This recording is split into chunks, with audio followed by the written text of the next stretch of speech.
네, 오늘은 부록을 할 차례입니다. 부록의 제목이 이렇게 돼 있어요. 예수는 어떤 메시아인가? 이 지금 부록의 내용을 좀 요약해 드리면, 그 당시, 그러니까 1세기 당시에 있었던 유대인들이 바라봤던 예수에 대한 관점, 그리고 1세기 당시, 소위 그, 개종을 하고, 어, 기독교로 어, 바꿨던 그 사람들이 예수에 대해서 어떤 관점을 가지고 있느냐, 이 예수를 유대인들과 기독교인들이 어떤 관점을 가지고 있느냐 이런 내용이거든요. 사실 근데 우리가 지금 이렇게 제목을 설명하는 것보다 굉장히 중요한 내용들이 담겨 있긴 합니다. 여기 보시면 왜 당시 대다수 유대인들, 물론 1세기예요. 1세기 당시 대다수 유대인들은 예수님을 메시아라고 인정하지 않고 또 소수의 유대인들만 그것을 인정하여 이들이 그리스도인이 되었는가? 제일 처음에 그리스도인들로 출발한 사람들은 뭐 대부분 유대인들이었죠. 유대교에서 기독교로 개종했던 그런 사람들입니다. 자, 이제 그 내용에 대해서 한번 살펴볼 건데, 이 내용을 풀면 어, 어떻게 유대교에서 기독교로 개종을 할 수 있게 되었는가? 그리고 이 성경에 대한 그런 해석의 문제라던가, 성경을 접근하는 그런 방식이라든가 이런 걸 우리가 좀 파악할 수 있거든요. 자, 오늘날까지도 같은 구약 성경을, 그러니까 우리 입장에선 구약 성경이지만, 유대인들 입장에선 지금도 타나크죠.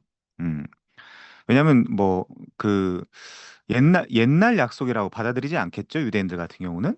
그래서 구약 성경이라고 하지 않고, 자기들의 경전 혹은 타나크라고 부릅니다. 아무튼요, 오늘까지도 같은 구약 성경을 하나님의 말씀과 하나님의 계시로 그리고 메시아에 대한 예언을 담고 있는 책으로 함께 믿는 그리스도인들과 유대인들이 왜 예수의 메시아됨에 대해서는 이견을 보이는 것일까? 요 메시아 된다라는 건 그 기름 부음 받은 자란 뜻이에요. 그 헬라어로 오면 크리스토스죠, 이게 메시아라는 단어가. 이 그래서 이게 이제 왕이고 제사장이고 선지자라는 뜻입니다. 그래서 이제 칼빈의 언어를 빌린다면 그리스도의 삼중 직분이죠. 이 구약에 있는 왕 그리고 제사장, 선지자 이 역할들이 구약엔 분명하게 그리고 뚜렷하게 구분이 되어 있었는데 그래서 그 사람들을 메시아라고 부르기도 했습니다. 왜냐하면 기름 부음 받은 자니까요. 그래서 예를 들면 뭐 디, 어노인, 티드, 원 이렇게 기름 부음 받은 자다 이제 이렇게 불렀었죠. 자, 근데 이 왕, 제사장, 선지자가 구약에는 뚜렷하게 구분이 되어 있었는데 신약에 오니까 이걸 통칭해서 예수 그리스도께서 홀로 이 왕적 그리고 제사장적 선지자적 그 사명을 감당하신 거죠. 그리고 이 지금 같은 경우는 예를 들면 기독교 안에도 잘못된 그런 사상들이나 이런 걸 갖고 있는 사람들은 뭐 신사도라든지 뭐 지금도 무슨 내가 무슨 제사장이라든지 이렇게 주장하는 사람들이 있는데 이게 완전 잘못된 거고요. 예수님이 우리한테 또 이 당신의 그 직분의 그 바톤을 넘겨주셔서 지금은 교회가 왕이고 제사장이고 선지자의 그런 직분을 하고 있는 겁니다. 그래서 우리를 왕 같은 제사장이라고 부르죠. 어쨌든 예수님의 말씀을 전하기 때문에 선지자적 역할도 감당하고 있기 때문에 우리 이제 교회를 지금 왕 같은 제사장이며 선지자의 역할을 감당하고 있다. 우리가 그렇게 이해를 하고 있는 겁니다. 아무튼요. 음, 중요한 건 이거죠. 어쨌든 구약 성경을 하나님의 말씀과 하나님의 계시로 그리고 메시아에 대한 예언을 담고 있는 책으로 함께 믿는 그리스도인들과 유대인들이 왜 예수의 메시아됨, 이제 한마디로 하면 왕됨이라고 할게요. 왕됨에 대해서는 완전히 이견을 보이고 있는 것일까? 유대인들 같은 경우는 어떻죠? 유대인들 같은 경우는 이단이라고 하죠. 뭐 좋은 선지자, 뭐 능력 있는 선지자였긴 하지만, 예수를 우리의 메시아로 받아들일 수 없다. 그리고 이제 그리스도인들은요? 이분을 철저히 왕으로 생각을 하는 겁니다. 우리가 이제 최근에 로드십 주권이죠. 셀베이션. 어, 그러니까 이제 로드십 셀베이션 디베이트라고 이 분을 주님으로 생각하고 주님으로 인식하고 따를 것이냐 말 것이냐 그런 얘기도 했는데 아무튼 유대인들은 받아들이지 않지만 이 그리스도인들은 예수님을 철저히 왕 그리고 구원자 이렇게 받아들이고 있습니다. 자, 근데 어쨌든 지금 굉장히 이견을 보이고 있고요. 도대체 유대인들은 구약의 메시아적 예언들을 어떻게 그 논점이 뭐죠? 해석입니다. 결국 구약 성경을 어떻게 해석하느냐에 따라서 이 예수 그리스도가 메시아가 될 수도 있고 메시아로 안 받아들일 수도 있는 거죠. 그러니까 예를 들면 유대인들 같은 경우는 구약 성경을 해석할 때 이 예수를 자기들의 메시아라고 받아들이지 않기 때문에 이 지금 기독교로 개종을 하지 않는 거고요. 또 이제 예를 들면 기독교인들 같은 경우는 이 예수를 우리의 메시아, 그러니까 그 구약 성경을 해석해서 우리의 메시아로 받아들이고 있기 때문에 구약에 이분이 예견되어 있고 예언되어 있다라고 받아들이고 있는 거죠. 그러니까 결국엔 해석의 문제입니다. 뭐에 대한 해석의 문제냐? 구약 성경에 대한 해석의 문제죠. 여기서 가장 첨예했던 인물이 누굴까요? 사도 바울입니다. 자, 이렇게 한번 생각해 볼까요? 사도 바울처럼, 그러니까 우리가 아는 인물들 중에 사도 바울처럼 어, 그 구약 성경에 능통한 사람이 없었죠. 그러면 왜 구약 성경에 그토록 능통했는데 왜 사도 바울이라는 사람은 이 예수 그리스도를 메시아라고 인식하지 않았는가? 요 문제죠. 그러니까 결국에 뭡니까? 아무리 표면적이고 글자적으로 이 사도 바울이라는 사람이 구약 성경에 대해서 능통했다 하더라도 이 구약 성경을 예수님이 분명 우리 몇 주 전에 봤죠. 예수님 스스로가 예를 들면 누가복음 24장이라든지 요한복음 5장이라든지 사도행전 계속 그리고 로마서 1장이라든지 뭐라 그랬죠? 예수님이 구약의 모든 것은 다 날 가리키고 있다. 예수 그리스도의 죽음, 장사 지낸 부활 요런 내용을 구약 성경이 담고 있다라고 하는데 이 사도 바울이 잘 생각해 보십시오. 아무리 천재고 아무리 구약에 능통하고 아무리 예를 들면 모세오경부터 그다음에 뭐 역사서 시가서, 선지서 이런 것들을 달달 외운다 하더라도 결국 이 구약 성경을 잘못 해석하다 보니까 이 구약 성경에서 예수 그리스도라는 이 복음 메시지를 끌어낼 수가 없었던 겁니다. 그러면 당연한 거죠. 이 유대인들, 그 사도 바울도 유대인이었습니다. 이 유대인들 중에 사도 바울 포함해서 이 구약의 메시아적 예언들을 잘못 해석했다라는 결론이 나오는 거죠. 그리고 예수가 자기들의 해석에 맞지 않다고, 그러니까 자기들의 이미 선입견 혹은 프레임이죠. 프레임입니다. 이 프레임에 맞지 않다고 해서 그의 메시아됨을 거부한 거죠. 말하자면 반면 이게 중요합니다. 예수의 제자들은 구약의 메시아적 예언들을 어떻게 이해했기에 예수가 바로 그 예언들 여기 이제 관사가 중요하죠. 예언들도 중요하지만 이 그 예언들 그러니까 구약에 담겨 있는 그 메시아적 예언들을 다 성취한 사람이라고 이 예수가 혹은 하나님이라고 믿고 선포하게 되었을까? 과연 예수께서는 유대인들이 메시아가 기대하는 그런 일들을 했냐? 안 했죠. 얘네들이 기대했던 건 소위 말한 민속 메시아 사상. 그러니까 예를 들면 유대교를 부강하게 하고 경제, 사회, 문화, 군사 이런 것들을 부강하게 해주는 그런 메시아를 기다리고 있었거든요. 근데 예수님이 오셔가지고 뭐 했죠? 뭐 예를 들면 얘네들 입장에서 보면 알아들을 수 없는 그런 말씀을 가르치고 나서 침뱉음 당하고 모욕당하고 욕먹고 따귀 맞고 십자가에 못 박혀서 돌아가셨단 말이죠. 그러면 유대인들이 메시아에 기대하는 일을 하셨냐? 예수님이 안 했다는 겁니다. 그래서 더 안 받아들였죠. 자, 만약에 하셨다면 왜 유대인들은 그를 메시아로 받아들이지 않았습니까? 뭐 하시지도 않았지만 받아들일 마음도 없었던 사람들이 그 당시 1세기에 대부분의 유대인들이었습니다. 자, 반면 예수님이 유대인들이 메시아로 기대하는 일을 하지 않았다면 어떻게 베드로 유대인이죠. 그 요한 유대인입니다. 그 나중에 바울도 유대인입니다. 다. 이 베드로와 요한과 바울이 심지어 그 개종했을 뿐만이 아니라 심지어 개종하고 나서 이 예수의 십자가 죽음과 부활을 전하다가 다 순교했거든요. 이 사람들. 물론 요한은 오래 살았죠.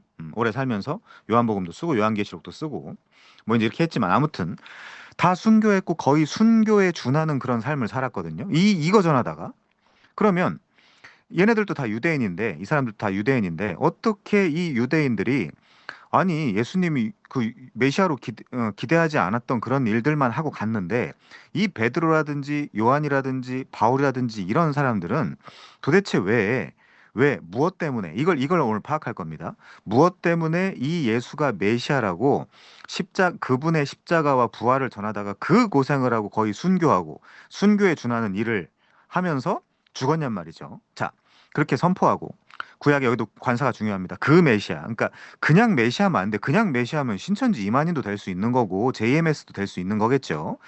반드시 메시아는 그 메시아여야 됩니다. 그러면 이 그라는 관사가 가리키고 있는 부분은 어딜까요? 구약 성경이죠. 어. 그럼 우리한테 뭘 상기해 줍니까? 이 구약 성경은 반드시 이 구약 성경 자체에서 예수 그리스도에 대한 메시지를 끌어낼 수 있어야 된다는 이야기입니다, 지금. 지금 사도 바울이 구약 성경에 대해서 그렇게 탁월한 사람이었어도 그걸 못한 거예요. 그 작업을. 그래서 예수와 물론 예수 당시에는 사도 바울이 등장하지 않았지만 예수 그리스도를 따랐던 그 제자들을 박해하고 핍박하다가 어떻게 된 거죠? 담에색 도상이라는 데서 예수님이 부활하신 채로 나타나셔가지고 너 뭐하냐 지금? 누구십니까? 어 네가 박해하는 예수다. 이제 이러면서 이제 이 사람도 완전히 뒤집어지는 거죠. 음. 자, 아무튼 어 베드로나 요한, 바울, 예수가 메시아라고 선포하고 구약의 그 메시아입니다. 이 그라는 관사를 빼면 안 돼요. 그 메시아. 지금 이 예수께서 오셔서 하고 있는 모든 활동이 구약을 가리키고 나타내주고 있는 그 메시아여야 됩니다. 아니면 이단이에요. 예수님도 얄짤 없습니다. 자, 예언서들을 놓고 보라. 예수가 그 메시아가 아니냐라고 이방인들 뿐만 아니라 유대인들까지 설득하려고 돌아다니면서 순교한 거죠. 인생이 중요하고 자기 삶이 굉장히 중요하고 자기 삶을 아끼고 가꿔야 되는데 타인의 그 비참한 혹은 저주받은 십자가와 부활 전하다가 이 사람들이 다 순교했다는 얘기입니다. 자, 이것이 기독교 신앙의 근본 문제 가운데 하나다.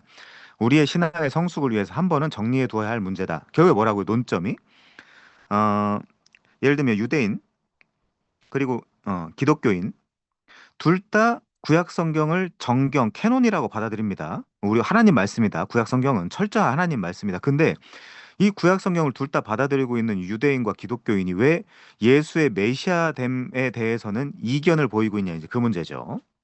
자, 넘어가겠습니다. 바울 사도의 고난은 그리스도를 드러내는 수단이다. 결국 고난이 그리스도를 드러내는 수단이라 그랬죠. 이 스티그마타라고 되어 있는데 헬라어로 고난들이에요. 정확하게는 복수입니다. 사도 바울이 겪었던 고난들은 그리스도를 드러내는 수단이다.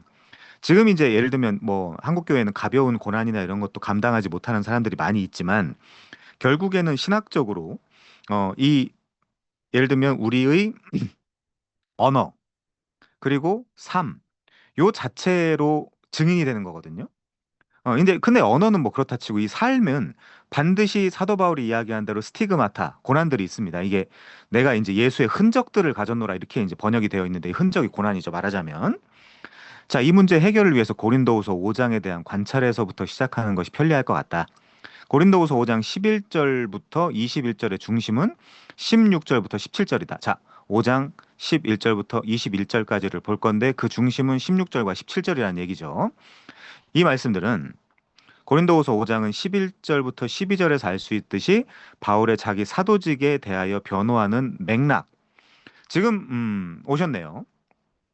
결국 우리 피치님의 문제는 뭐냐면 이 맥락이라는 걸 깡그리 무시한 채 이건 어떻게 생각합니까? 이건 뭐예요? 저건 뭐예요? 라고 온갖 그 자신의 그 궁금함을 막 던지는 게 이제 그런 게 이제 사실은 문제거든요. 이제 그렇게 하시면 안 되고 사실은 이 맥락적 이해를 해야 됩니다. 이걸 이제 문맥이라고 하기도 하고 뭐 영어로 하면 컨텍스트죠. 텍스트. 그러니까 사실은 지금 피치님 같은 경우도 지금 유대인들이 구약 성경을 잘못 이해하고 해석하고 있는 것처럼 양상, 에스펙트는 다르지만 피치님의 경우에도 지금 가장 심각한 문제가 성경 해석의 문제입니다. 성경 해석의 문제. 그러니까 이런 거예요. 예를 들면 이사통을 봤다. 드라마 이사통을 봤다. 그러면 그 이사통에서 이야기하고 있는 전체 내용을 이해를 해야 되는데 그 중에 예를 들면 주호진이 이야기한 한마디. 어, 드라마예요, 드라마. 유명한 드라마가 뭐가 있을까? 아무튼 그 어떤 드라마를 봤는데 거기서 누가 이야기한 한마디, 응? 차무희가 이야기한 한마디. 그 한마디에 꽂혀가지고 그 한마디만 가지고 사람들하고 대화하려고 하는 거거든요. 그러니까 대화가 안 되죠. 그러니까. 음. 자, 그래서 이 맥락이라는 거. 이 문맥이나 콘텍스트라는 거 굉장히 중요하고요. 자, 고린도 교회에 침투한 거짓 사도들이 그건 이제 따로 저랑 공부하셔야 됩니다. 거짓 사도들이 바울은 진짜 사도가 아니다.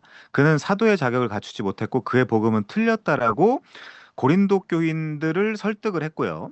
이로 인해 교인들은 바울을 의심하게 되죠. 그리고 바울의 사도직을 무시하게 되죠. 당연히. 왜냐하면 바울은 자기가 사도라고 이야기하지만 이 고린도 교회에 침투했던 많은 사람들이 바울은 사도가 아니야. 야, 바울이 사도였는데 왜 예수의 제자들을 박해하고 스테반을 죽이는데 가투표를 던지고 막 그랬겠느냐.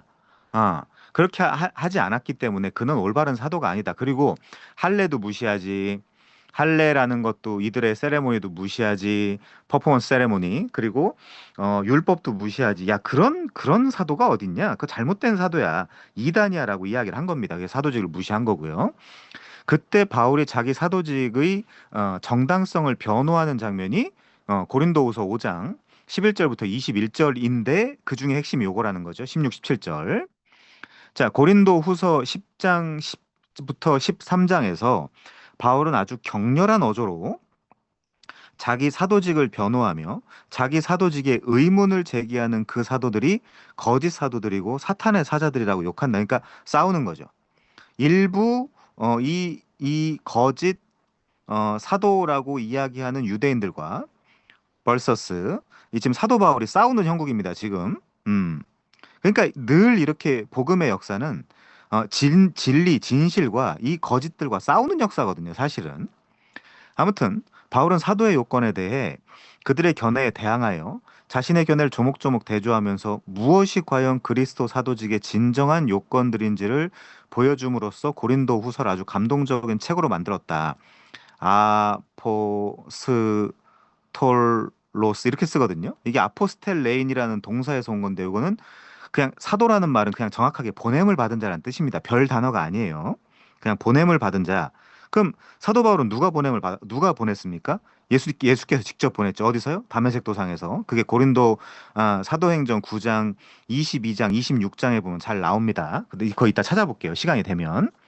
아무튼 어느 세대나 그리스도의 종이 되고자 하는 사람들에게 그리스도의 진정한 종됨의 요건이 무엇인지를 말해주는 아주 중요한 지침서가 되게 고린도 후서를 만들었다라는 거죠.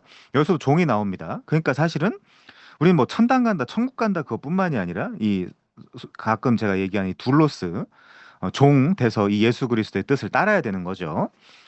자, 고린도후서 5장 16절은 그런 맥락에서 행해진 말이다. 이 맥락 무시하고 그래서 사실 우리 그 방에 던져지는 그런 많은 질문들은 사실 별로 의미가 없는 질문들이에요. 어. 뭐 이건 어때요? 저건 어때요? 몇 장 몇 절은 어때요? 이런 것들 있잖아요. 이 맥락이 중요하고요. 그 성경이 가지고 있는 그 핵심 메시지가 중요한 거죠. 메시지가. 자, 아무튼요. 바울이 말하는 거짓 사도들이 고린도에 와서 베드로, 야고보, 요한 등 예루살렘 사도들의 추천 편지를 내보이면서 그러니까 거짓 사도들이 이 베드로, 야고보, 요한 등 이런 사도들의 추천 편지를 내보내요. 그러니까 이제 무슨 얘기냐면 이게 야 봐라 나는 베드로가 요한이 야고보가 써준 추천서가 있어. 나 대단한 사람이지. 그러니까 너희 내 말을 들어야 돼. 그 얘기거든요. 이 추천 편지라는 게 자, 이제 이 사람들이 이제 거의 이제 공인된 사도들이고 공증된 사도들이기 때문에 근데 이제 문제가 뭡니까? 지금보다 이거를 예를 들면 이미테이션 그러니까 카피하는 게 더 쉽겠죠. 지금보다 더 훨씬 추천서를 베드로가 써준 거야. 요한이 써준 거야. 야고보가 써준 거야라고 추천 편지를 사기로 만들었을 수도 있겠죠. 자, 보십시오. 우리는 성지 출신 유대인들로서 이게 그 당시 굉장히 중요했던 겁니다. 지금 아무 의미 없지만 저 예루살렘 교회 사도들이 인정하고 그게 사도들이 누구였다고요? 베드로, 요한, 야고보 같은 사람들. 모세 율법, 첫 언약의 계시를 존중하는 정당한 사도들이다. 그러니까 근데 이제 사도 바울은요. 예를 들면 갈라디아서 같은 거 보면 뭐라 그러죠? 율법이나 할례 없는 순수한 예수 그리스도의 십자가 복음 요거 외치다가 이제 그 고난을 당하는 거 아닙니까?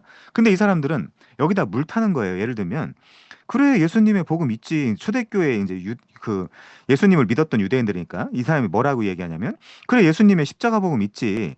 근데 그것만으로 되겠냐? 자, 거기다 십자가 복음에다가 할례도 하자. 어?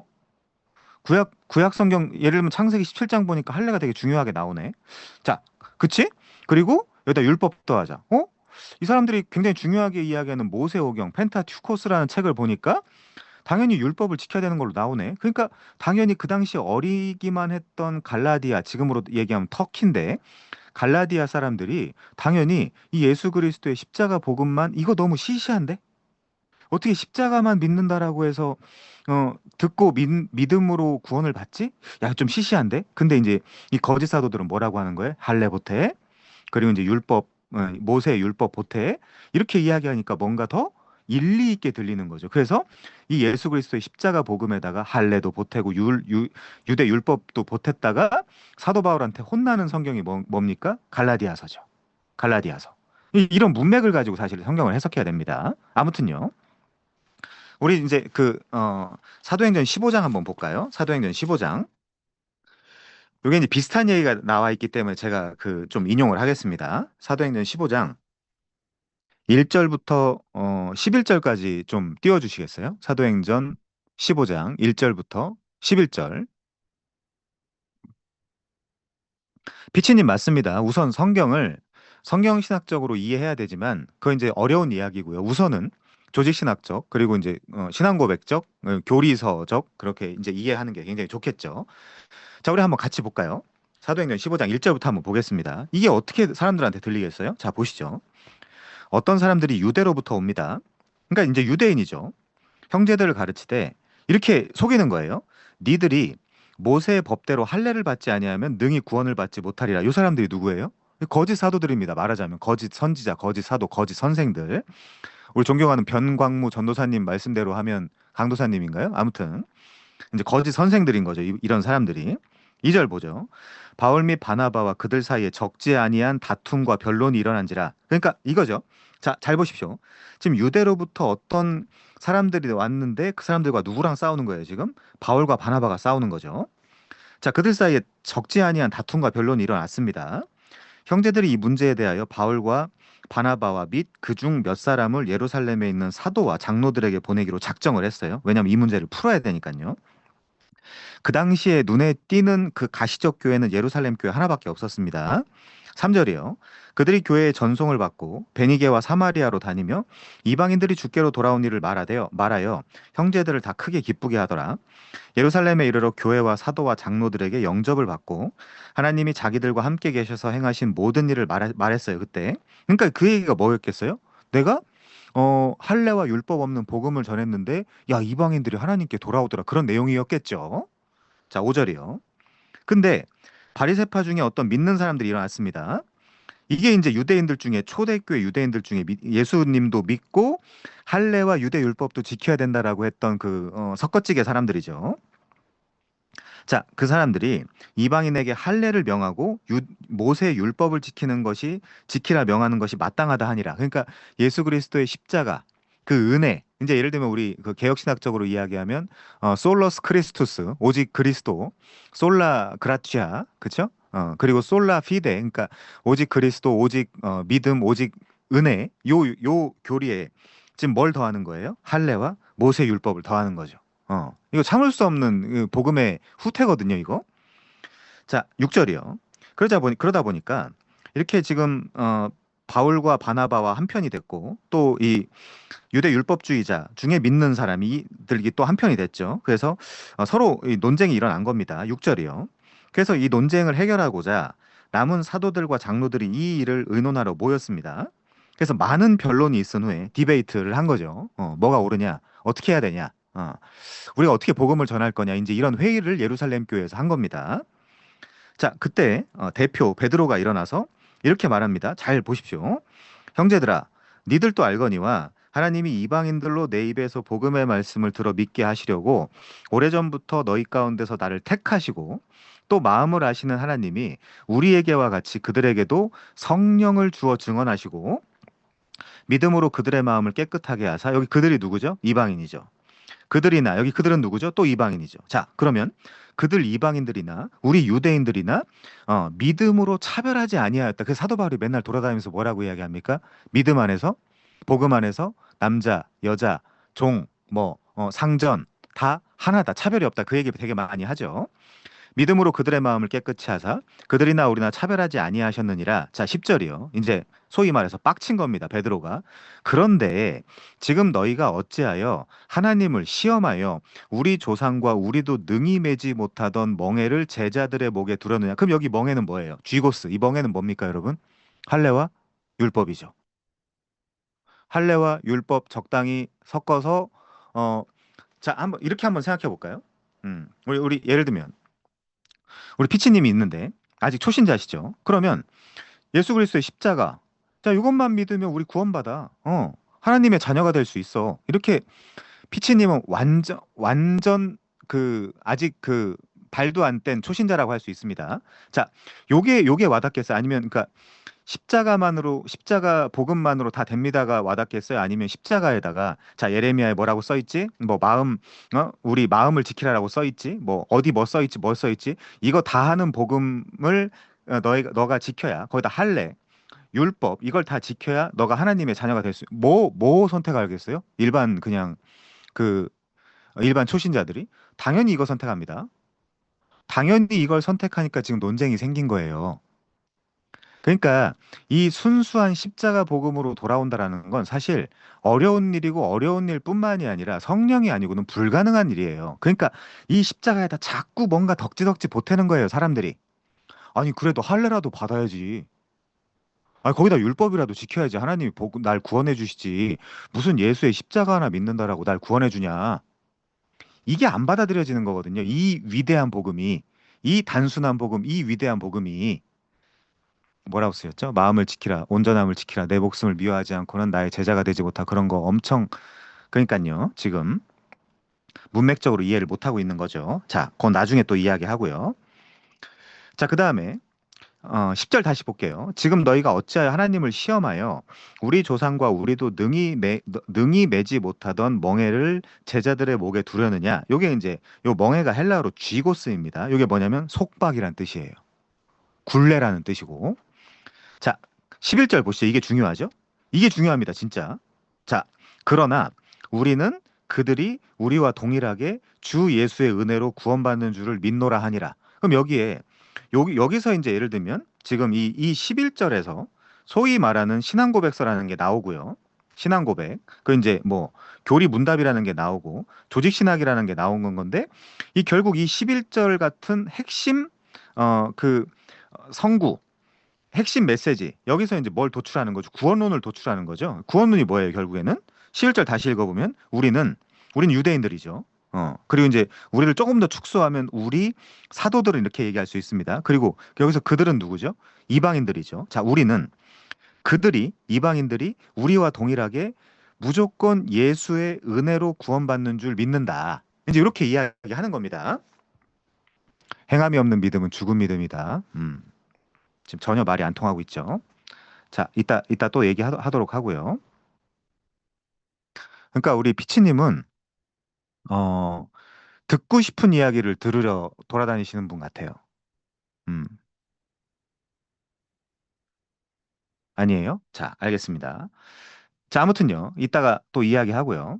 그러니까 음, 그런데 바울은 여러분에게 추천 편지를 내놓지 못하고 있지 않느냐. 바울은 이 추천서를 가지고 다니는 게 아니라, 바울 같은 경우는 결국 뭐죠? 이 다메섹 도상에서 예수께서 가라. 너는 내가 이 복음을 전하게 하기 위해서 택한 나의 그릇이다. 그렇게 이제 아포스톨로스 보낸 사도죠. 음. 그래서 어떤 면에서 사실 더 이 사람도 정통 사도죠. 왜냐하면 예수님께서 직접 보냈으니까. 고린도후서 3장에서 바울은 이에 대해서 대답을 한다. 바울의 대답을 알기 쉽게 각색해 보면 이렇다. 나는 추천 편지가 없다. 이게 무슨 뜻입니까, 여러분? 그것이 무엇이 중요하냐? 그딴 게 무슨 의미가 있냐? 아니, 도대체 왜 추천서를 써가지고 다니냐? 이거 인간들한테 잘 보이기 위한 거 아니냐? 오히려 너희가 나의 추천 편지 아니냐? 내가 사도로서 여러분에게 처음 와서 복음을 선포하여 여러분이 그리스도를 믿음으로 구원 얻고 성령을 받지 않았느냐? 그렇다면 그리스도인들로서 여러분은 내가 복음을 올바로 선포하고 내가 그리스도를 올바로 나타낸 사도됨의 증거가 아니냐? 너네가 추천서 아니냐? 여러분이 바로 나의 사도직이 옳고 나의 복음이 정당함을 증명하는 추천서다. 여기에 더해서 베드로? 뭐 요한, 뭐 야고보 이런 사람들이 써준 추천서가 무슨 의미가 있냐? 편지 종이에 글을 쓰고 다니는 사람들은 틀렸다, 틀렸다. 그 의미 없다. 이것은 모세가 시내산에서 받은 첫 언약과 같은 성격의 두 돌판 이야기하는 겁니다. 모세가 그 언약의 계시를 받았을 때 그 언약이 돌판에 글로 쓰여 있는데 그러한 글로 쓰여진 계시는 두 번째 언약, 종말의 성령으로 심장에 쓰여질 새 언약. 이게 뭐라 그랬어요, 피치님? 우리가 자 지금 성경이 이야기하는 건 두 돌판 여기 이제 1번부터 10번까지 이제 계명들이 써 있죠. 요것뿐만이 아니라 총 세보니까 한 613가지 정도가 된다라고 합니다. 이거를 지금 피치님이 하는 방식처럼 여기 글이 써 있으니까 내가 이거 지켜야지, 내가 이거 지켜야지라고 하면 레러, kills, 율법은 죽이는 것이고 spirit, gives, life. 영이 영이 생명을 주는 거라고 하는 거예요. 그러니까 이 영이 자, 잘 보세요. 그러니까 이걸 이해를 못하니까 행함을 이해 못하는 건데 신약 시대의 행함은 두 돌판 혹은 뭐 구약 혹은 신약에 써 있는 어떤 명령법을 지키는 게 아니라 내 안에 요걸 이걸 다 가지고 계신 성령이 내 안에 자, 잘 보세요. 성령으로 심장에 쓰여질 새 언약이라 그죠? 그때 우리가 뭐 배웠어요? 내 마음, 내 완고하고 강팍한 마음을 부드러운 마음으로 바꿔주시고 그렇게 함으로써 하나님의 명령을 지키게 해주신다라 그러죠. 그러니까 이거는 엄밀하게 이야기하면 피치님이나 우리가 지키는 게 아니에요. 성령이 나를 진리 가운데 혹은 진리의 길로 인도해 가면서 이 성령의 열매예요. 소유격입니다. 성령의 열매. 그러니까 성령 거죠. 성령의 열매가 내게 맺히게 해주겠다지. 너 보고 내가 가서 야, 나는 여기 앉아 있을 테니까 넌 가서 지켜라. 명령. 이게 구약이잖아요. 이게 구약이잖아요. 그러면 전 왜 아직 안 되나요? 자, 이거에 대한 그림자, 그에 대한 예언에 불과한 것으로 지금 그 피치님 일단 강의를 들으세요. 그 자꾸 질문하지 마시고 일단 강의를 들으시고 이따가 다시 한번 이야기하죠. 그에 대한 불과한 것으로 한시적이고 그 영광이 사라지는 것이었다. 그런데 유대인들은 그것을 절대적인 것으로 생각해서 그리스도 안에서 새 언약이 이루어지고 이 새 언약의 복음이 선포되는 마당에도 그 옛것에 달려 있다. 그렇죠? 옛것이 뭡니까 결국에는? 할례나 율법이나 이런 것들이죠. 이런 것들이 아직도 매여 있는 거예요. 자, 이것은 그 옛 언약의 성격을 제대로 깨닫지 못한 것이다. 그 옛 언약에 너울이 쓰여져 있어. 이거 이제 그 수건으로 우리 그 개혁 개정에는 번역이 되어 있습니다. 이 너울이 얼굴에 쓰여져 있다 보니까 옛 언약을 보는 사람 눈에 수건이 쓰여져 있어서 옛 언약을 제대로 깨닫지 못하고 있는 것이다. 옛 언약이 결국엔 뭐라고 했죠? 새 언약의 준비 과정이죠. 준비 과정. 근데 이 새 언약의 준비 과정인 옛 언약에서 몇 구절 여기 이렇게 써 있잖아요. 예레미야. 여기 이렇게 써 있잖아요. 왜 저는 이게 안 되는 거죠?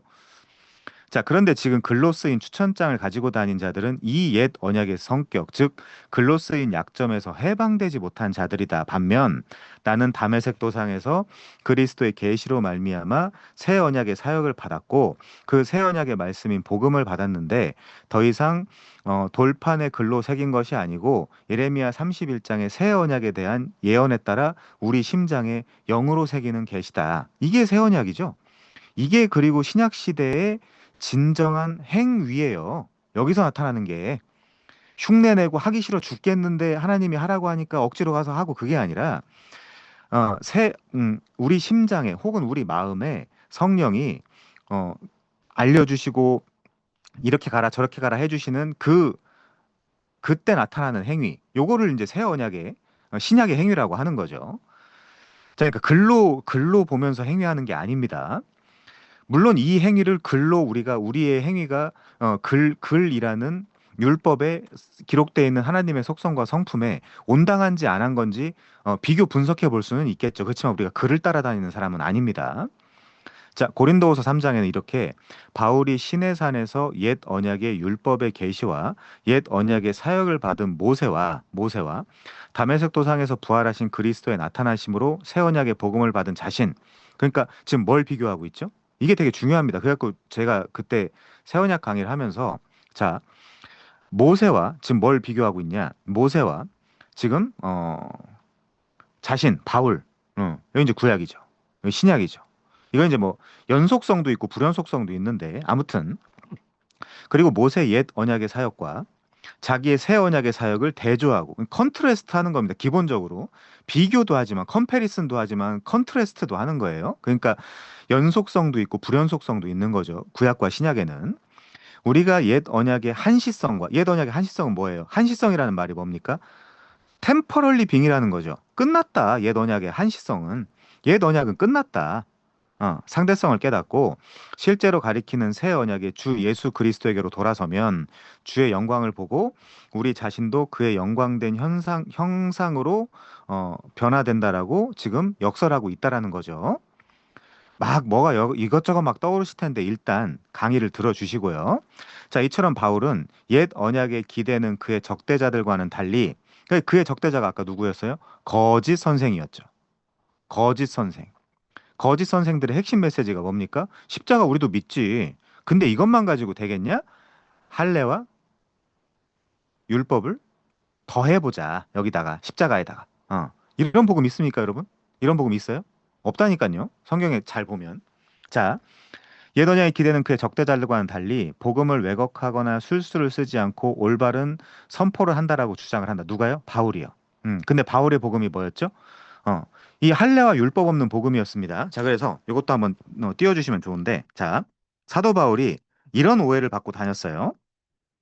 사도행전 18장 12, 13절 한번 띄워주시겠어요? 사도행전 18장 12, 13절. 한국 교회도 적당히 율법과 복음을 섞어가지고 겁도 주고 윽박 지르기도 하고. 음. 자, 여기 잘 보십시오. 사도 바울이 어떤 오해를 받았는지. 갈리오가 아가야 총독이 되었을 때 유대인이 일제히 일어났습니다. 왜요? 바울을 대적하기 위해서. 이 유대인들이 빡친 거예요, 지금. 왜? 바울 때문에.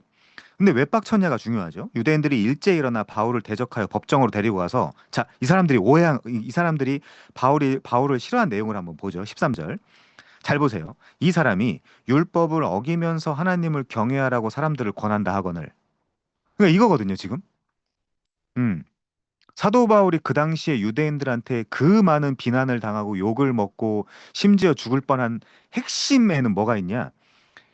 율법을 지키지 말고 성전을 무시하는 듯한 발언. 물론 그게 아닌데 요런 발언을 한 것처럼 느껴졌기 때문에 이 유대인들이 이 지금 사도 바울을 죽이려고 하는 거죠. 법정으로 끌고 가는 겁니다. 13절. 이 사람이 율법을 어기면서 하나님을 경외하라고 그러면 여러분들은 지금 지금 바울과 유대인들이 대척점에 서 있는데 어디 서시겠습니까? 누구 편에? 바울 편에 이방인의 사도인 바울 편에 서시겠습니까? 유대인들 편에 서시겠습니까? 만약에 여러분들이 유대인을 따르지 않고 바울을 따른다라고 하면 여러분들은 어떤 오해를 받게 될까요? 저 사람은 율법을 어기면서 하나님을 경외하라는 어떤 십자가 복음만 이야기하는 사람이야 라는 오해를 받는 것이 온당하다는 이야기예요. 그게 새 언약의 사도예요. 새 언약의 사도. 어. 자, 다시 볼게요. 우리 자신도 그의 영광된 형상으로 변화되어 간다로 역설한다. 이처럼 바울은 옛 언약에 기대는 그의 대적자들, 적대자들, 유산 거짓 선생, 할례와 율법과 달리 복음을 왜곡하거나 복음이라는 건 뭐라 그랬죠? 예수님이 죽음, 장사, 부활 이거라 그랬죠? 여기다 뭔가 더하면 안 됩니다. 이단이에요, 그게. 거기서 술수를 쓰지 않고 올바른 선포를 한다고 주장을 한다. 바울은 이 새 언약의 사도로서 새 언약의 사도. 여러분 옛 언약의 사도 하실 거예요? 새 언약의 사도 하실 거예요? 제가 지난번에 여쭤봤죠? 자신의 고난을 4장 7절부터 5장 11절까지 이야기한다. 사도는 그리스도의 전권 대사로서 요 대사가 아포스톨로스 사도예요. 헬라어로. 그리스도를 고스란히 나타내는 사람이다. 그러므로 사도는 십자가에 못 박힌 그리스도를 나타내야 된다. 따라서 사도는 고난도 당해야 된다는 거죠. 왜? 예수님이 고난도 당하시고 고난 당했을 뿐만 아니라 말로써 가르침으로써 진리를 선포하셨죠.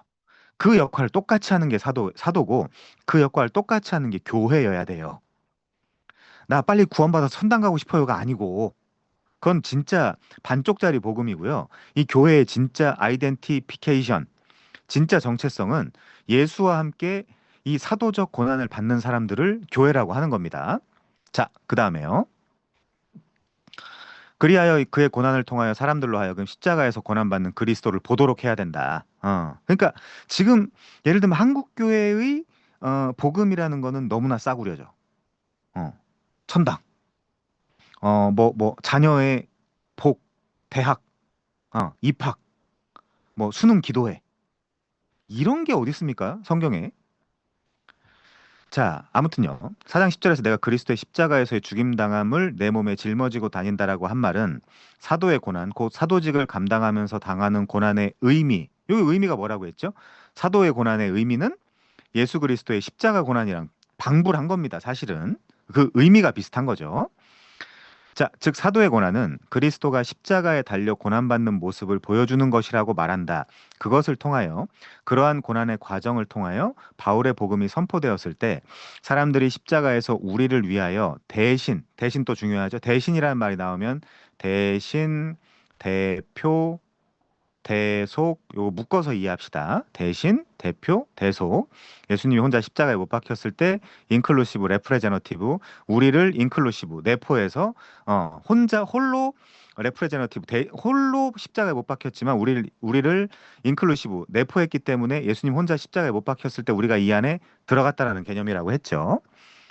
자, 대신 고난 받으신 그리스도를 보게 되고 그렇게 고난 받으신 그리스도를 믿어서 드디어 이제 영생을 얻게 되는 거죠. 그러므로 사도 곧 예수의 제자는 그리스도의 대표이고 전권 대사로서 이게 아포스톨로스입니다. 이게 사도예요, 이게. 그리스도의 죽음과 부활을 자신 삶으로 나타내야 된다. 아닌데요. 우리 교회는 그렇게 안 가르치고 내 친구는 그렇게 신앙생활 그렇게까지 안 하는데요. 그게 무슨 상관이야? 나만 그렇게 하면 되지. 응. 아니 나는 그리스도의 대표 나는 전권대사 이런 얘기 들어본 적도 없고 난 그렇게 살고 싶지 않은데요. 왜? 우리 교회는 그렇게 가르치지도 않고 내 주변에 있는 친구들은 그렇게 안 하는데요. 그냥 나만 그렇게 하면 됩니다. 자, 복음 선포란 그 동일한 내용의 복음을 말로 나타내는 거 굉장히 중요하죠. 그래서 제가 지난번에 말씀드렸는데 그걸 마르티스라고 합니다. 증인. 말로 나타나는 것입니다. 그리고 진정한 사도는 그 복음을 삶으로도 나타내야 됩니다.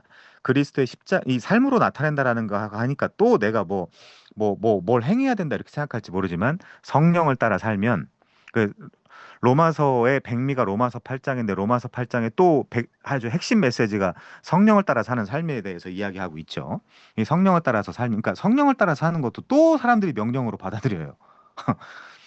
자, 아무튼 그리스도의 십자가의 죽음을 내 몸에 짊어짐으로써 말이다. 바울은 자신의 사도직을 바로 그렇게 감당하겠다라고 말했다. 고린도후서 5장 11절 이하에서 바울은 거짓 사도들이 그의 사도직을 부인하기 위해 그의 과거를 문제 삼은 것에 대해서 대답하는 그의 과거가 뭐였죠? 너 스테반 죽이는데 가투표했잖아. 죽이라 그랬잖아. 그 예수의 제자들을 박해하는데 심지어 외국에까지 가가지고 박해했잖아. 이런 과거를 문제 삼은 거죠. 그들은 이렇게 주장을 했습니다. 우리는 예수를 따르며 그의 가르침을 받고 그의 부활을 체험하고 그로 보내심을 받은 위대한 요게 걸리죠. 이 걸리셔야 됩니다. 위대한 예루살렘 사도들로부터 추천장을 받았고 정당한 과정을 통하여 사도가 되었다. 그런데 바울은 과거에 예수의 제자는커녕 예수를 저주하고 그리스도를 핍박한 자이지 않았냐? 그런 사람은 어떻게 사도를 삼겠느냐? 지금 그 얘기죠. 자, 그러면 우리 여기도 성도 한번 보겠습니다. 바울은 지금 자기 스스로 어떻게 인식하고 있는지 디모데전서 1장 12절부터 17절이요. 디모데전서 1장 12절부터 17절. 혹시 또 가능하신 분이 한번 띄워주시면 감사하겠습니다. 아까 피치님도 올려주셨네요. 감사합니다. 디모데전서 1장 12절부터 17절입니다. 사도 바울이 자기를 인식하고 있는 내용이 여기 담겨져 있거든요. 음, 감사합니다. 디모데전서 1장. 음, 저도 좀 찾아볼게요. 여기 한번 읽어보겠습니다. 나를 능하게 하신 그리스도 예수 우리 주께 내가 감사함은 나를 충성되게 여겨 내게 직분을 맡기심이니 내가 전에는 비방자요 박해자요 폭행자였으나 우리 피치님 이런 적 없잖아요. 그럼 더 기회가 있는 거죠, 사실 우리한테는. 피치님이 무슨 비방자고 박행자고 폭행자였습니까? 그냥 머릿속에 예를 들면 어떤 새가 루터가 이야기한 대로 예를 들면 내가 여기 있으면 새가 이렇게 지나가면서 어떤 그런 생각이나 마음 같은 걸 막 던질 수는 있지만 내가 거부하면 끝이에요, 그거는. 지금 피치님 머릿속을 막 복잡하게 하는 이 생각은 피치님의 진심이 아니에요. 그러니까 괜찮아요. 뭐 성령님을 욕하고 뭐 한다라고 해서 거기에 진짜 전심으로 동의한다라고 하면 문제가 되겠죠. 근데 제가 봤을 땐 그 동의하는 분이 아니거든요, 지금. 근데 막 여러 생각이 날 수 있는 거예요. 근데 지금 사도 바울처럼 뭐 비방자고 박행자고 폭행자고 뭐 그런 거 아니었지 않습니까? 자, 근데 도리어 긍휼을 입은 것은 이제 비방자고 박해자고 폭행자였는데 긍휼을 입은 것은 내가 믿지 아니할 때 알지 못하고 행하였음이라 우리 주의 은혜가 그리스도 예수 안에 있는 믿음과 사랑과 함께 넘치도록 풍성하였다. 미쁘다. 미쁘다는 뭐라 그랬죠? 믿음직하다 그 뜻입니다. 믿음직하다, 신뢰할 만하다. 모든 사람이 받을 만한 이 말이요. 그리스도 예수께서 죄인 중에 죄인을 구원하시려고 세상에 임하였다 하였도다. 죄인 중에 내가 괴순이라. 이 괴수가 몬스터란 얘기가 아니고요. 프로토스, 그러니까 제일 앞에 있다는 뜻입니다.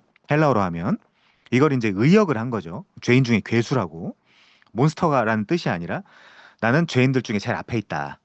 그 얘기입니다. 그러나 내가 긍휼을 입은 까닭은 예수 그리스도께서 내게 먼저 일체 오래 참으심을 보이사 후에 주를 믿어 영생 얻는 자들에게 본이 되게 하려 하심이라. 그럼 무슨 본이죠? 비방자고 박해자고 폭행자 사도, 그러니까 그 뭐 스테반 집사도 죽이고 뭐 여러 사람들을 박해했던 그런 사람들도 구원받았다면, 그러니까 그렇게 한 사도 바울도 구원받았다면 나도 구원받을 수 있다. 그 16절에 주를 믿어 영생 얻는 자들에게 사도 바울 같은 죄인이 본이 되게 하려고 라는 뜻이에요, 이게. 그러니까 사도 바울은, 자, 우리가 존경할 만한 부분이 많죠. 그렇지만 잘 생각해 보십시오. 우리가 존경할 만한 부분, 헌신, 뭐 열심, 어떤 실력, 뭐 지력, 뭐 여러 가지가 있지만, 자, 잘 보십시오. 사도 바울이라는 사람 그런 면이 많이 있지만 예수께서 주권적으로 사도 바울을 살려주지 않았다면 이 사도 바울의 헌신, 열심, 뭐 이런 실력, 지력 이런 것들은 다 쓰레기예요.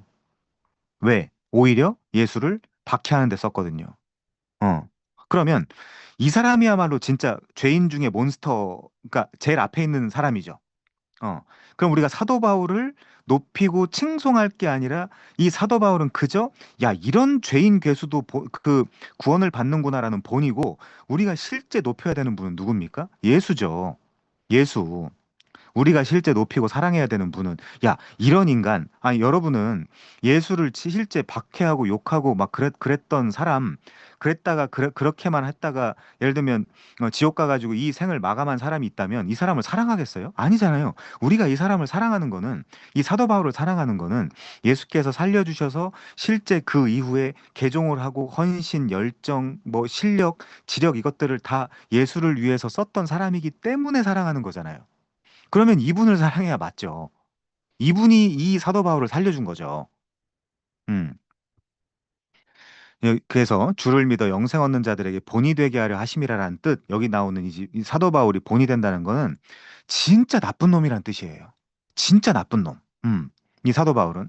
그러면 사도 바울을 우리가 보면서 존경할 부분이 분명히 있지만 이 사도 바울을 보면서 야, 제가 좀 세게 표현하겠습니다. 이런 놈도 구원을 받았는데 왜 내가 구원받지 못하겠는가라는 희망을 갖게 하기 위한 본이라는 얘기예요. 그러면 누구를 더 사랑해야 되는 거죠? 예수를 더 사랑해야 되는 거죠, 당연히.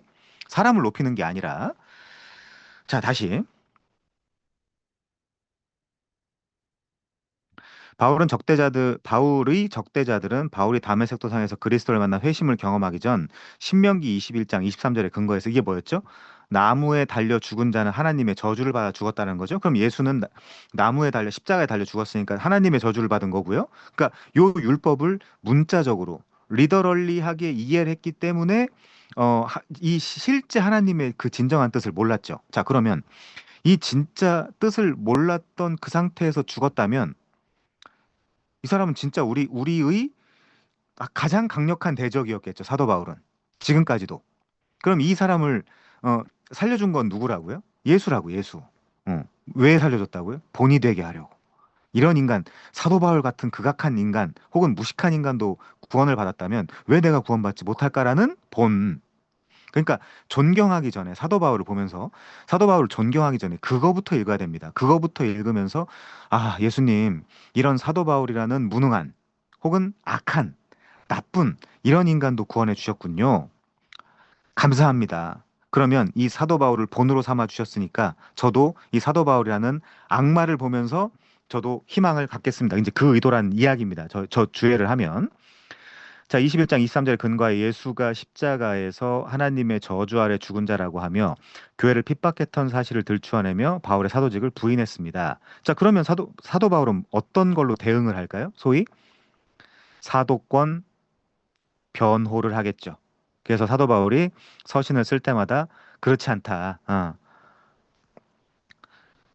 하면서 자기 사도권을 변호하는 거죠. 이에 대해 바울은 고린도후서 5장 16절부터 17절에서 이렇게 말하고 있다. 자, 여기 한번 읽어보겠습니다. 중요하니까. 내가 과거에 예수를 메시아로 인식하지 않고 혹은 못하고 왜 못했다고요? 구약 성경에 대한 해석을 잘못했다라는 겁니다. 그렇게 똑똑하고 그렇게 천재고 구약에 대해서 달달 외우고 있고 모세오경, 역사서, 시가서, 선지서 다 알고 있는 사도 바울이 하나님의 은혜가 없이 구약 성경 가지고 예수를 메시아로 인식한다는 거 불가능하다니까요. 불가능하다니까요. 자, 그를 믿는 자들 핍박한 것은 사실이다. 그때는 육신적인 관점에서 예수를 바라봤기 때문에 그랬던 것이다. 육신적인 관점. 육신적인 관점이 뭐라고요? 그러니까 메시아는 우리 민족, 예를 들면 유대인이라는 우리 민족을 부강하게 만들어주고 압제당하고 있는 로마나 이런 데를 파괴해줄 그런 왕. 으로 생각했다는 겁니다. 육신적인 관점이란 뜻은. 즉, 나는 당시 육신적인 메시아 사상, 민속적 메시아 사상을 갖고 있었는데 그가 육신적인 메시아 사상에 예수의 됨됨이나 그가 한 일을 비추어 보았을 때 예수가 메시아일 리 없다라고 판정한 것이다. 그러나 이제는 더 이상 그렇게 생각하지 않는다. 비록 우리가 메시아도 과거의 육신적인 관점에서 평가했으나 이제는 더 이상 그렇게 하지 않는다. 인식의 변화가 있었다. 이 인식의 변화가 어디 있다고요? 사도행전 9장, 22장, 26장에 보면 담에색 도상의 사건에 대해서 회상하고 있죠. 자, 이와 같은 인식 변화의 내용이 여기뿐만이 아니라 고린도후서 5장 14절에도 서술되어 있다. 뭐라고요? 첫 번째 등장하는 게 뭡니까? 그리스도의 사랑. 그리스도의 사랑이 우리를 강권하신다. 우리가 생각하건대 한 사람이 모든 사람을 대신하여 죽었은 여기 대신 나오죠? 대신 언제요? 십자가에서. 혼자 못 박히셨잖아요. 인클루시브. 근데 우리를 포함해서 레프레제너티브 혼자 레프레제너티브 대표. 근데 우리를 인클루시브 포함해서 혼자. 자, 한 사람이요. 한 사람은 누굽니까? 예수. 예수가 모든 사람을 대신하여 죽었은즉 모든 사람이 죽은 것이라. 여기서 바울은 담에색으로 그리스도인들을 핍박하러 가는 순간까지 예수의 죽음이 자기 죄에 대한 하나님의 저주를 받은 것이라고 생각했다. 이게 무슨 뜻이죠? 이거 중요한 얘기인데. 자, 바울은 담에색으로 그리스도인들을 핍박하러 가는 순간까지 예수의 죽음이 자기 죄, 그러니까 예수의 죄가 있었다라고 인식했다는 겁니다. 자기 죄에 대한 하나님의 저주를 받은 것이라고 생각을 했다. 왜요? 나무에 달렸으니까. 나무에 달렸으니까. 그럼 사도 바울의 인식은 신명기 21장에 의해서 예수가 나무에 달려 죽은 거는 저 예수는 이단 괴수로서 하나님의 저주를 받아 마땅한 인간이었다라는 뜻이 되겠죠. 그래서 그는 예수를 메시아라고 하는 사람들을 욕되게 하는 자들로 여기고 그들을 잡아서 가두고 핍박하려고 갔다. 그런데 그는 다메섹 도상에서 하나님에 의해 부활하여 에게이로라는 에게이로라는 단어를 씁니다. 그러니까 이게 무슨 뜻이냐면 하나님이 일으키셨다는 뜻이에요. 그러니까 수동태입니다. PP 높이 올라가다 하나님의 영광 가운데 나타난 예수를 만났다. 여기서 그는 예수가 자기 죄 때문에 하나님의 저주를 받은 것이 아니고 여기 어디에 있었죠? 갈라디아 3장 13절에 있었죠? 기억하시면 좋겠고요. 모든 사람들을 위해 대속의 죽음을 했다는 걸 깨달았다. 이 깨달음을 좀 더 정확하게 표현한 곳이 5장 21절이다. 이 뭐죠? 하나님이 죄를 알지도 못하는 자로 우리를 대신하여 죄로 삼으신 것은 어디서요? 십자가 제물로 우리로 하여금 저희 안에서 하나님의 디카이오 쉬네 하나님의 의가 되게 하려 하심이라. 자, 여기서 죄란 헬라어를 문자적으로 번역한 것인데 이 단어는 히브리적 어원을 배경으로 하고 있다. 하타죠. 하마르티하고. 그리고 여기에는 두 가지 뜻이 있다. 그 하나는 그저 죄라는 뜻이고요. 또 다른 하나는 속죄의 제사라는 뜻이 있다. 고린도후서 본문에 이 두 가지를 한꺼번에 표현하고 있다. 따라서 본문은 죄 없는 예수에게 우리 죄를 담당하도록 하고 우리의 죄에 대한 속죄의 죄사가 되게 했으며 그것은 그로 말미암아 그리스도 안에서 우리가 하나님 앞에서 의인들이 되도록 하기 위함이라는 뜻을 지닙니다. 물론 지금 김세호 박사님 요 관점을 지속하고 있지 않습니다. 아무튼 자, 조금만 더 볼게요. 유대인 바울이 그럼 아까 우리가 처음으로 돌아가서 이 지금 강의의 논점이 뭐냐면 유대인들이 있고 기독교인들이 있죠. 왜 유대인들, 그 기독교인들 같은 구약 성경을 공유하고 있는 이들이 어떤 사람들은 구약 성경에 있는 그 메시아로 예수님이 오셨다라고 받아들이고 있고 어떤 유대인들은 구약 성경에 있는 대로의 예수는 메시아가 아니다라고 지금 안 받아들이고 있다라는 거죠. 그런데 유대인이었는데 바울이 예수를 메시아로 고백하게 된 이유가 뭡니까? 우리가 원래 제기한 문제 어, 는 유대 신학자 바울과 그리스도의 사도가 된 바울 사이에서 가장 절실히 나타난다고 할 수 있습니다. 그러니까 우리가 이제 이렇게 표현할 수 있겠죠. Before and after. 음. 바울의 비포가 언제죠? 유대 신학자 바울이죠. 애프터가 뭡니까? 그리스도의 사도가 된 바울이죠. 자, 그러면 유대 신학자였던 바울과 그리스도의 사도가 된 바울 그 중간에 무슨 일이 일어났는가를 확인해 보면 이걸 더 분명하게 알 수 있겠죠. 자, 예수가 그리스도이심을 가장 깊은 신학으로, 다시 말하면 구약에 대한 가장 깊은 해석으로 널리 온 세상에 선포한 사람이 바울이죠. 그러면 왜 그전엔 그렇게 하지 못했죠? 그전에도 그전에 그 구약을 얼마든지 많이 봤던 사람이 바울인데 그전에는 왜 그렇게 못했습니까? 그렇게 할 수 있었다면 예수를 박해했겠어요? 아니겠죠. 아니겠죠. 자, 그렇기 때문에 오늘 지금 이 강의에서 제기하는 이 문제가 바울에게 가장 첨예하게 나타나면 어떻게 해요? 비포, 애프터로 유대 신학자 바울과 그리스도의 사도가 된 바울, 비포와 애프터로 가장 첨예하게 나타나며 이 본문에서 가장 예리하게 나타난다. 바울은 이 본문에서 자기가 다메섹 도상으로 그리스도인들을 붙잡으러 갈 때까지 뭐였습니까? 그때 유대 신학자였죠. 요, 요 사건을 기점으로 그 이후에 애프터가 돼서 뭐로 되는 겁니까? 그때 그리스도의 사도가 되는 거죠. 이 사도가 뭐라고요? 아포스톨로스라 그랬죠? 보내심을 받은 자.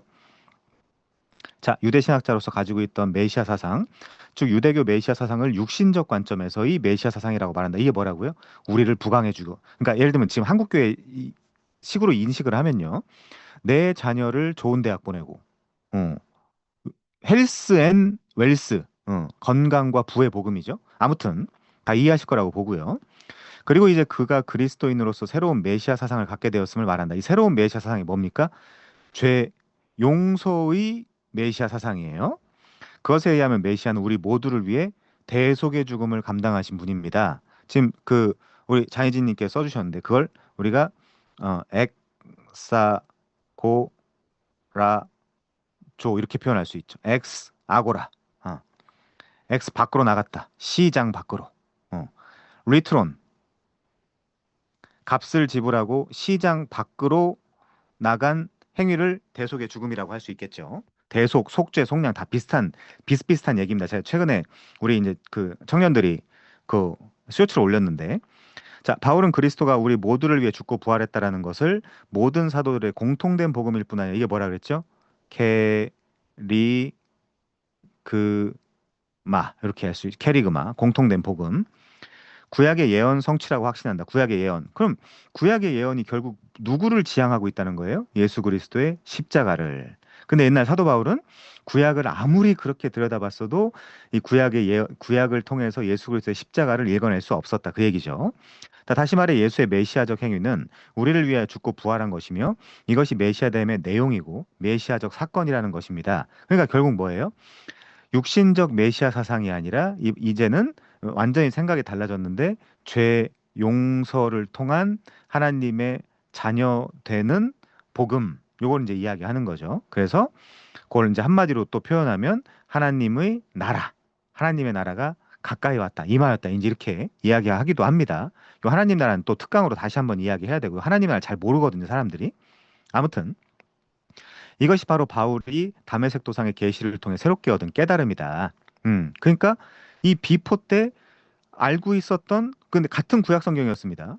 이 구약 성경을 통해서 알고 있었던 그게 완전히 쓰레기였던 거죠. 그냥 율법이었던 거죠. 율법. 문자. 자, 율법이었고 그냥 말 그대로 레터, 문자였던 거죠. 아무 의미 없는. 근데 이 율법과 문자 이면에 뭐가 있었던 거예요? 예수 그리스도의 복음이 있었던 거죠. 자, 그 이전까지 그는 시내산에서 한시적 계시에 의거한 메시아 사상을 갖고 있었는데 한시적 계시. 이건 시간이 그 시기가 정해져 있다는 뜻입니다. 제한, 시. 이 다메섹 도상에서 새 계시에 비추어 보았더니 육신적인 메시아 사상에 불과함을 깨달은 것이다. 드디어. 드디어. 자, 바울의 진술을 계속 들어보면요.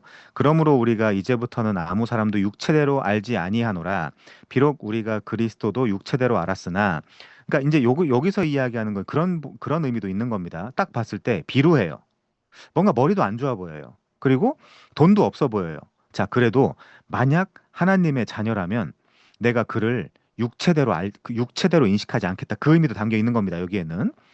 비록 우리가 그리스도도 그러니까 이제 예를 들면 자, 우리가 지금 다 우리 두두님도 그렇고 주포아님도 그렇고 다 교회가 있으시죠. 교회 가봤는데 신앙 고백이 제대로 돼 있고 하나님의 권속, 하나님의 자녀가 됐어요. 그러면 좀 부족해도 물론 누구보다 잘하고 계신다는 거 제가 압니다.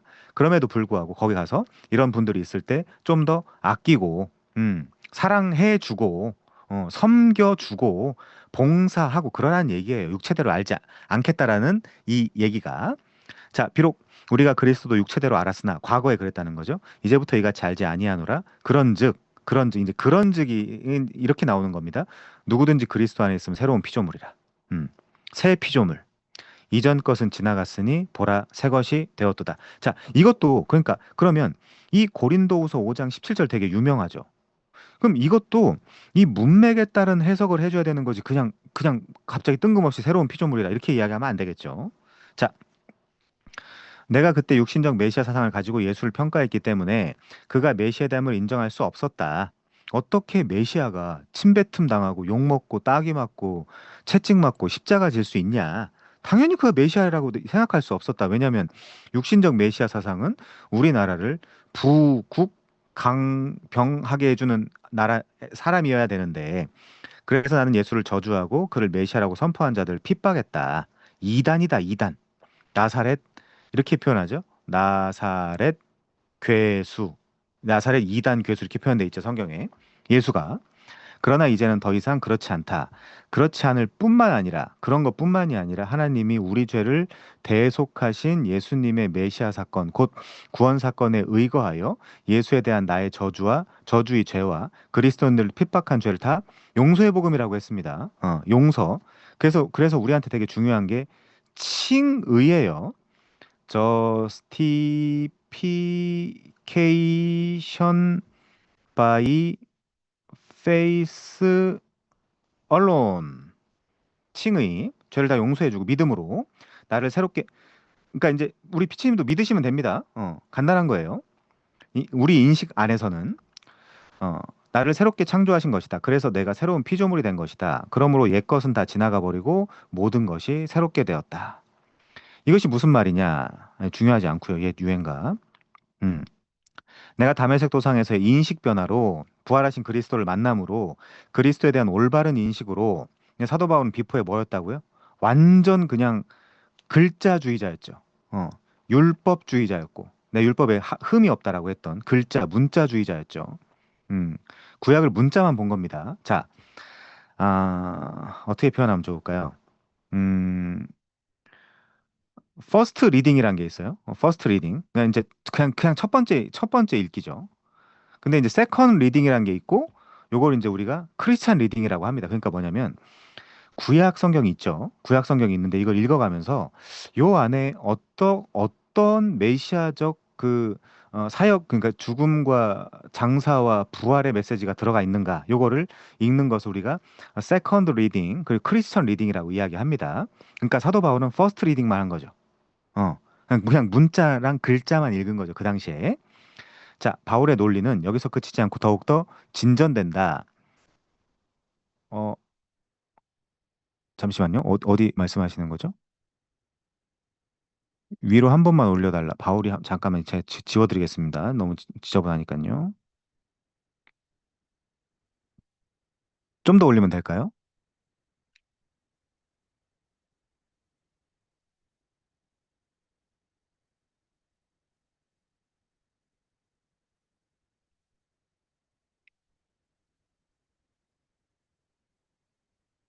좋습니다. 음. 내가 담에색 도상에서 인식 변화, 그리스도에 대한 올바른 인식, 우리 피치님이 필요한 거죠. 그 구원을 의 덕을 입어서 완전히 새로운 피조물이 되었는데 내가 전에 그리스도를 저주하고 그리스도인들을 핍박했다는 사실 지금 문제 삼는 것은 무의미할 뿐만 아니라 아직 그리스도의 은혜를 모르는 자들의 짓이다. 이게 되게 중요합니다, 여러분. 자, 내가 이게 전에 과거에 그리스도를 저주하고 그리스도를 핍박했다라는 사실을 문제 삼는 건 뭐죠? 과거를 문제 삼는 거잖아요. 과거를. 근데 그리스도인의 과거는 그렇게 중요하지 않습니다.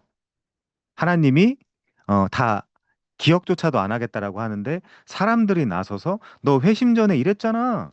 그리스도를 저주했잖아.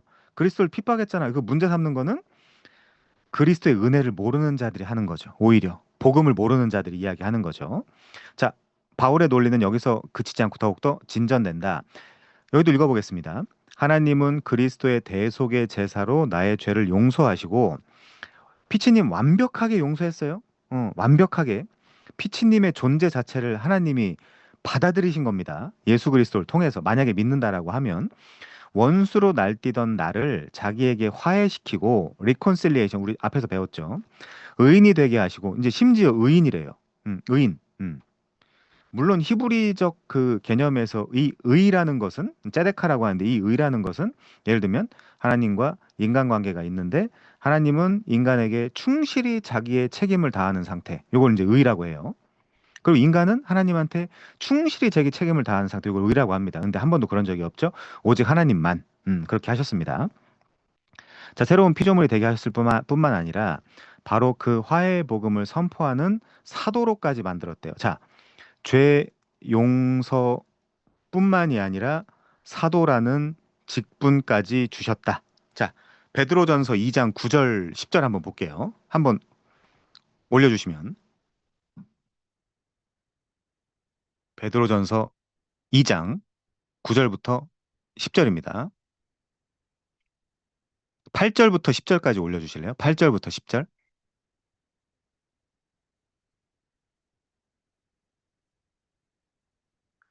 감사합니다. 거기 보시면요. 어, 9절부터 볼게요. 그러나 너희는 택하신 족속이요 왕 같은 제사장들이요 거룩한 나라요 그의 소유가 된 백성이니 그다음 메시지가요. 이는 너희를 어두운 데서 불러내어 그의 기이한 빛에 들어가게 하시니 아름다운 덕을 선포하게 하려 하심이라. 그러면 택하신 족속, 왕 같은 제사장, 거룩한 나라, 그의 소유가 된 백성을 만든 이유는 그의 아름다운 덕을 선포하게 하기 위함이라는 거죠. 그래서 너희가 전엔 백성이 아니더니 이제는 하나님의 백성이요 전에는 긍휼을 얻지 못하였더니 이제는 긍휼을 입은 자 되었느니라 이렇게 나와 있습니다. 자, 조금만 더 볼게요. 바울이 자주 주로 자신을 두고 이야기할 때 일반화하여 우리라는 말을 사용한다. 이때 근데 이 우리도 잘 해석을 해야 돼요. 지금 우리가 전체 그리스도인들 이야기하는 건지 아니면 어, 유대인이었다가 회심하게 된 자기와 그 주변에 있는 베드로나 이런 우리를 하는 건지 이 우리는 잘 해석을 해야 됩니다. 자, 중요하지 않고요. 이제 남은 것은 여러분이 하나님을 대적했기 때문에 그분이 그분의 방식대로의 화해를 받아들이는 것이다. 사실 여러분이 하나님을 대적했기 때문에 여러분이 잘못했다라고 빌어야 된다. 근데 오히려 그걸 뭐라 그러죠? 신학적으로 인카네이션이라고 하죠. 어, 하나님이신 예수님이 오히려 산에서 내려오셨다. 우리를 구원하기 위해 십자가로 구원하기 위해 유대 문화에서는 어린 사람이 어른한테 가서 빌어야 되는데 어른이 어린 사람한테 내려와서 화해하자라고 해서 노가 풀렸다. 이거 유화라 그랬죠? 유화, 프로피티에이션 앞에서 배웠습니다. 그러나 성경에서는 그렇지 않다. 정반대로 아버지 하나님이 먼저 화해의 수단을 강구하셔서 그게 십자가였죠. 우리 피조물들에게 자기 피조물들을 자기에게 데려오려고 하신다. 그럼에도 불구하고 자녀들은 삐딱하게 돌아서서 자, 이제 피치님 돌아오세요. 하나님 아버지께로 잘 돌아가려고 하지 않는다. 요거를 이제 성경에서 완고하다, 강팍하다라고 하는 겁니다. 요 자세를. 바울이 외치고 다니는 것도 이 때문이다. 아버지가 여러분을 다시 자녀로 인정해 준다라고 하고 지금 그리스도를 통하여 풍부한 상속을 다 준비해 놓으셨으니 이제 여러분들은 돌이키기만 하면 된다. 그 이제 슈브라고 합니다. 그거를 슈브 돌아오다라는 뜻이에요. 이제 헬라어로 메타노이아 슈브 돌아서기만 하면 된다. 회개한다는 뜻이기도 하고요. 자, 그리스도 안에 있는 그리스도 안에 있는 무슨 뜻이죠 이게? 잠시만요. 그리스도 안에 있는 그리스도를 통하여 이루어진 구원을 그리스도 안에 있는 그리스도를 통하여 이루어진 구원을 화해라는 그림 언어로 설명하는 것은 바울만이 사용하는 것입니다. 그래서 우리를 원래 뭐라 그랬죠? 원수되었다. 거기서 화목하게 되었은즉 이렇게 이야기하죠. 로마서 5장에서 원수에서 화목. 자, 신약에서 바울 서신에서만 화목이라는 말이 나온다. 바울은 독특하게 우리가 그리스도를 통하여 기억나시죠? 디아 그리스도를 통하여 얻는 하나님과의 새로운 관계를 화목이라는 말로 표현한다. 이 본문과 로마서 5장 9절에 나오는 이 말은 바울의 아주 중요한 신학을 표현한다. 바울이 신약 시대의 다른 사도들이나 저자들과 달리 그리스도의 구원을 화목이라는 그림에서 왜 표현했을까? 이건 분명히 바울의 과거와 관계가 있다. 바울은 다메섹으로 갈 때까지 before 하나님과 그리스도의 원수 노릇한 사람이었고 교회 원수 노릇한 사람이다. 그랬기 때문에 담에색 도상에서 갑자기 나타난 그리스도께서 네가 왜 나를 핍박하느냐라고 말씀하신 것이다. 이 때문에 바울은 하나님과 죄인들의 관계를 갈등 또는 원수 관계로 보고 로마서 5장 5절부터 10절에서 바울은 우리가 아직 죄인 되었을 때에 우리가 아직 하나님의 원수로 행할 때에 하나님 이 주어가 하나님이죠. 우리가 하는 게 아니라 하나님이 자기의 아들을 화목제사로 드려서 우리와 자기를 화해시키려고 했다라는 것이다. 이게 복음의 전부예요. 여기다 뭔가 더하거나 빼면 안 됩니다. 죄인을 하나님의 원수라는 그림으로 그리고 그 반대, 곧 구원 상태 또는 의인됨의 상태를 하나님과 화해라는 그림으로 그린다는 것은 바울의 담에색 도상 체험에서 나온 것이다. 자, 사도행전 9장만 보고 마칠게요, 오늘은.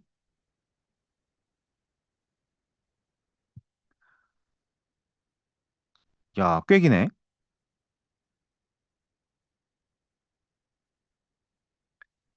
일단 14절까지 볼게요. 9장 1절부터 14절이요. 사도행전 9장 1절부터 14절입니다.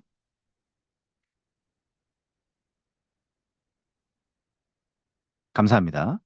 보시죠. 어떻게 사람이 바뀌는지. 사울이 주의 제자들에 대하여 여전히 위협과 살기가 등등하여 대제사장에게 가서 다메섹 여러 회당에 가져갈 공문을 청하니 이는 만일 그 도를 따르는 사람을 만나면 그리스도의 도겠죠? 남녀를 막론하고 결박하여 예루살렘으로 잡아오려 함이라. 요때까지 예수의 원수였습니다. 자, 그런데 사울이 길을 가다가 다메섹에 가까이 이르더니 호련히 하늘로부터 빛이 그를 둘러 비치는지라. 피치님 모두가 이렇게 회심하지 않습니다. 왜 저는 이렇게 회심하지 않죠? 이렇게 물어보시면 안 돼요.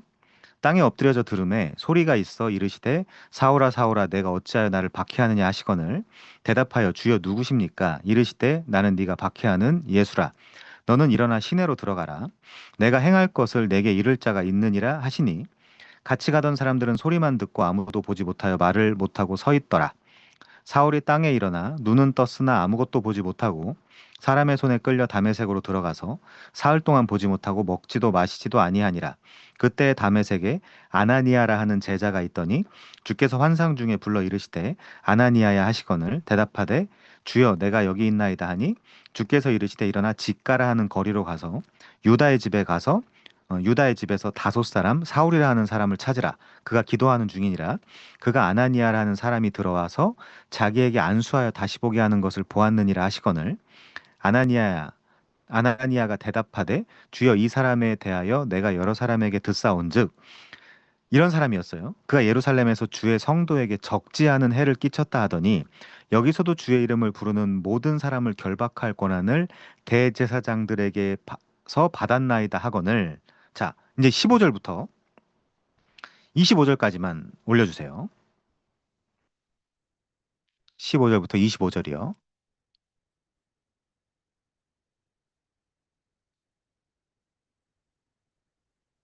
주께서 이르시되 가라, 이 사람은 내 이름을 이방인과 임금들과 이스라엘 자손들에게 전하기 위하여 택한 나의 그릇이다. 그가 내 이름을 위하여 얼마나 고난을 받아야 할 것을 내가 그에게 보일 것이다. 자, 이제 15절은 사도에 대한 이야기고요. 이제 16절은 고난 받는다라고 하니까 이제 복음 전도에 대한 내용이 여기 담겨 있는 거겠죠.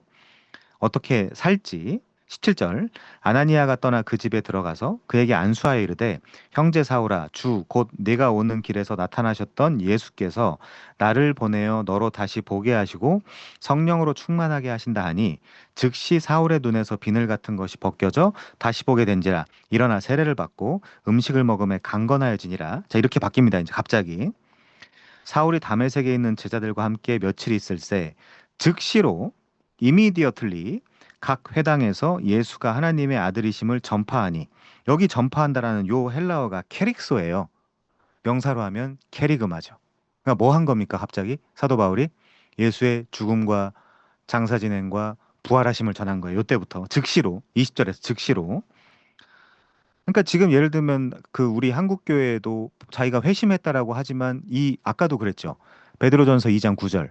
회심했다라고 하는데 자기가 지금 왕 같은 제사장이고 그의 뭐 소유가 된 백성이라고 하는데 그의 기이하신 빛에 들어가게 하시니 아름다운 덕을 전파하지 않아요. 그리고 예수가 하나님의 아들이심을 즉시 캐릭소 전파하지 않아요. 그럼 우리가 의심해 볼 수밖에 없습니다. 듣는 사람이 다 놀라 말하되 아니 이 사람이 예루살렘에서 이 이름을 부르는 사람을 멸하려던 자가 아니냐, 여기 온 것도 그들을 결박하여 대제사장들에게 끌어가고자 함이 아니냐, 저거 전략 아니냐, 우리 편인 것처럼 예수 복음 전하면서 자 A, B, C 저것들이 다 예수 제자구나라고 눈여겨봤다가 저것들을 잡아가려고 여기 온 거 아니냐, 사람들이 온갖 의심이 다 생겼던 거예요 이때. 음. 자, 근데 22절 사울은 힘을 더 얻어 예수를 그리스도라 증언하여 다메섹에 사는 유대인들을 당혹하게 했죠. 자, 아무튼 어디까 자, 요 조금만 더 가겠습니다.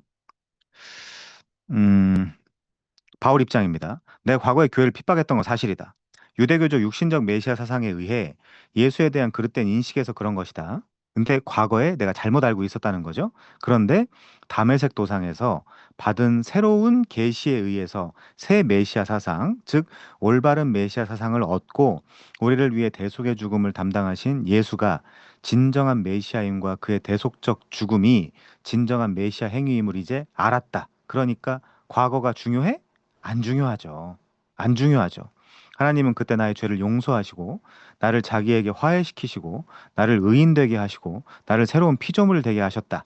나아가 내가 체험한 그 예수의 대속적 죽음을 통한 하나님과의 화해. 우리 그런 얘기 많이 하잖아요. 하나님과 우리 사이에 막힌 담이 있는데 요거를 예수께서 허물어 주셨다. 요 얘기 많이 하잖아요. 그래서 하나님과 우리 사이에 파라크레토스다. 이렇게 이제 많이 이야기하죠. 파라칼레오 옆에서 부르다는 뜻입니다. 칼레오.